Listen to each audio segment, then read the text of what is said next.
Hey, what's going on, guys, and welcome back to Monster Tamer News, the segment on this channel where we go over the last week's developments in the monster taming genre. This week we've had some crazy Palworld sales numbers and player numbers, a strange new teaser for Temtem, a bit of EvoCreo news that definitely gives me a lot more hope that the game's actually going to launch this year, a new Nexomon for Nexomon 3, and more. So as per the usual, make sure to sit back, relax, subscribe for daily monster taming videos, and let's dive in.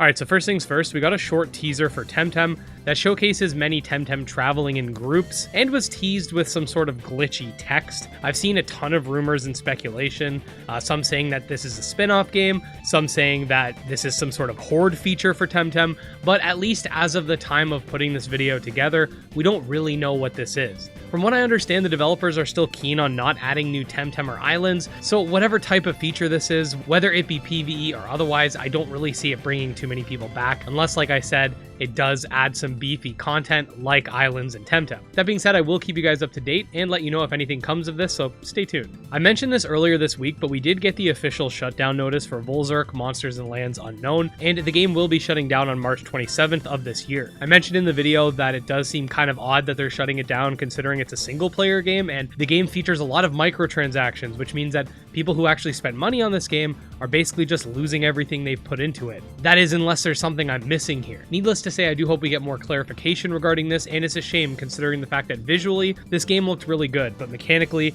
it just gets really old really fast, and I think that's a major reason why it fell off. The EvoCreo devs showcased a regional map for the game, which in and of itself isn't too crazy, but what they said alongside this does give me hope that the game will actually come out this year, because if you don't know, the game's been delayed so many times that people aren't really believing it's going to come out until we actually see it. They essentially said that the game will feature over 300 monsters, which is cool, but also that they're going to be giving people instructions regarding beta soon, which is currently slated for March with the release coming in April and the multiplayer update coming sometime post-launch. It has mostly been radio silent up until now, in fact for years pretty much, unless they've announced something like a delay, so this is definitely a good sign. We recently got an updated figure for the amount of Palworld players and overall sales numbers for the game, and they're absolutely insane. The game has 19 million players, 7 million of which came from Xbox Game Pass, and the other 12 million are from Steam sales, and it's just crazy to see that even in terms of sales alone, Palworld is literally bringing in Pokemon numbers for the amount of time that it's been out. After 20 years of Pokemon basically running the genre single-handedly, finally it has some competition that can actually challenge it in terms of sales, which a few years ago I would have never thought possible. It'll be interesting to see where things go from here and how the Pokemon Company responds to this new threat. A lot of people are speculating that we might get some sort of Unova-based news for Pokemon, so we'll see what happens. Okay, next up we got the rapid-fire news for the updates that don't require a lengthy explanation.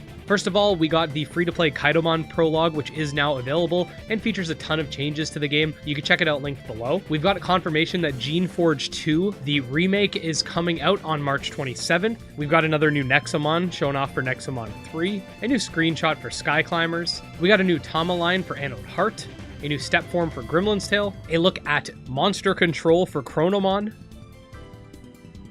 and finally, last but not least, a little look at the glider for Elements.